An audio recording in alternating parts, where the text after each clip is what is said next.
everybody, this is Tracy Lewis from Stuff and Things. We have finally narrowed down a mystery leak that we have been dealing with. It was a very minor, tiny drips 3 months ago when we went in and had the 15-point inspection done on this rig. And since then, we've only moved once, and that leak somehow during the 2-month period before we moved got worse gradually. Then we moved, and then it was really bad. So we narrowed it down to the shower. We have now since moved again. We had an 8-hour trek yesterday, and when we got landed, the leak was pretty bad. And now that we understand what's going on behind this shower wall, we understood what the problem was. It's the blue, which is the cold, and it is so close on that side that it shoves against the exterior wall. So these threads are too long, and Hub's going to cut about a ½ inch off so that there's better relief and it won't hit that wall. In fact, it was so tight on the wall, we actually had to cut a hole in the cabinet, the back of the cabinet, because neither of us could get our hands in there and get the right angle to be able to unscrew the cold water side. The hot water side Hub unscrewed without a problem. So that is just really tight space. And you know, we've had previous rigs that gave plumbing, they would have a square and it would be the material in the wall screwed on so that you could access the plumbing. And this trailer, no access to plumbing whatsoever. So I'm gonna go now downstairs and show you the holes that we made to be able to access everything. So stay tuned, I'll be back in a sec. So first we started with making a hole below here, and that gets us to the bottom of where the shower pan is. That's Hub cutting off. Sorry for the noise. And then up here is where we finally made a small hole, and Hub already has devised a cover for that, but I'm going to do a different solution. He put it in a circular shape because we have a large door knob protector, wall protector, that was left over from a rehab that we did, that for some reason it's in the trailer. Don't know why, but we could use that. I don't like it because it doesn't give us access to this point because it's a glue, like a stick-on. So instead I want to come up with a better cover that is removable. So that's what I'm going to work on today while Hub gets this all buttoned back up.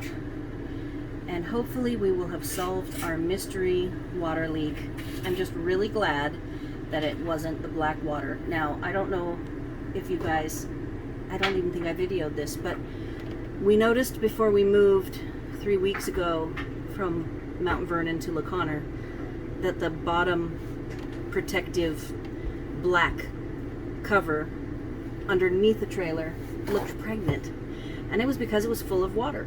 And we were worried at first that it was gray or black water, but it wasn't. It was clear, crystal clear water, and we sucked it all out. Then when we moved to La Conner, we've been monitoring what the water looks like.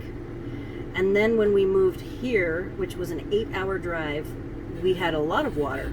So Hub decided, nope, we were going to take it in and have warranty repair take care of it. We only have a $100 deductible, but this is a skill that Hub has, and so we are not going to wait. We've troubleshot it this far. We're going to go ahead and resolve it, and then we'll get to cancel that appointment and not have to be without our rig for 2 days, because they wanted 2 days just to troubleshoot it. And I don't really want them tearing apart the tub surround, which they could, to access this. I don't really want them to be the ones to decide how they're going to access using these holes that we have put in. At least we put the holes in, and we can make sure that we plug them up properly and nicely so that they look nice when we're all done. So I will come back when we've got a resolution and report that the fix is in and it's all good.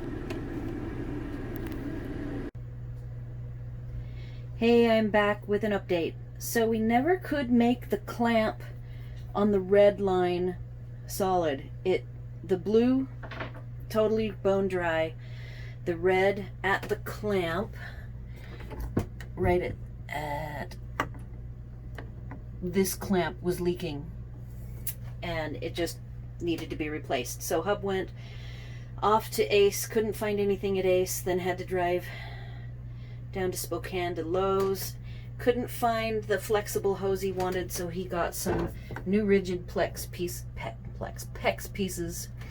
And I want to show you the 90 that was on here didn't have a good grip. This is why we both had such a hard time trying to get these off in that tiny space. So instead he bought new 90s that have fins, as he calls them, so that it would be easier. So now all we have to do is pull up the black, there's a black hose that has a regulator on it that fell down, so we'll pull that up and then we'll get these connected and start our tests again to see if we're watertight. Again, we were 95% good, but of course in the plumbing world it has to be 100% good. So hopefully we will have success here shortly.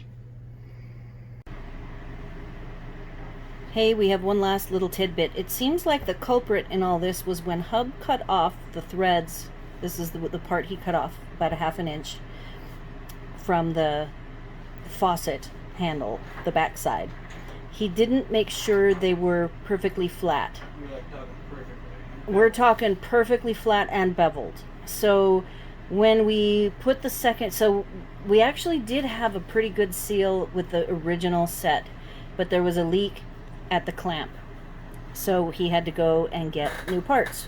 When he put those new parts in, he wasn't able to get a good seal, so he took the faucet handle piece off the front, sanded and beveled the other half of this that he'd cut off so it was perfectly flat, and that was what did the trick. And he still hates plumbing. Plumbing should be just really straightforward, and over the years of having rentals, my experience is plumbing is nothing easy, and it can't work if it's 95, even if it's 99% good, it is not good until it's 100% leak proof. So far we're sitting pretty, everything looks good. We're gonna let it sit overnight, turn the water pump on and off a few times, make sure everything stays sealed, and then we will close it up and call it good. I hope you enjoyed this. We didn't, as he just said, but that is the joy of owning an RV, is really not that different than owning a home. These things come up and you have to be ready to fix them or hire somebody to do it for you. Thanks for watching. All right, it is the next morning after we've done our repairs. We actually were repairing up to 11 o'clock last night. Everything looks good today. So now I am working on the covering of the holes we made. We already found this door stop wall protector. It was in the truck left over from a rehab project that we did, and it was just floating around. So we shaped the hole, which you already saw a video of, the upper hole, to fit behind this, and I have some dollar store Velcro hook and loop fasteners, and this already comes with some double back tape, so I went ahead and chose 3 points, and I will peel off the backing and we'll press the whole thing on. And then the lower hole, which is a rectangular shaped, I have chipboard from crafting. It's a really thick chipboard, and I get one piece of it every month. It's about 7 by 10, I think. And I'm going to go over to the lower hole, figure out where to place my Velcro strips, and that way we will be able to access these 2 points in the future if we should ever have leaking occur again. And then I'll video what these 2 holes look like all closed up in just a minute. Alright, and there is the door stop Velcroed in place. And then I'll show you the bottom. And that is the piece of chipboard. I only Velcroed it in 2 spots, side to side, so it doesn't move around. And our project is done. Thanks for watching.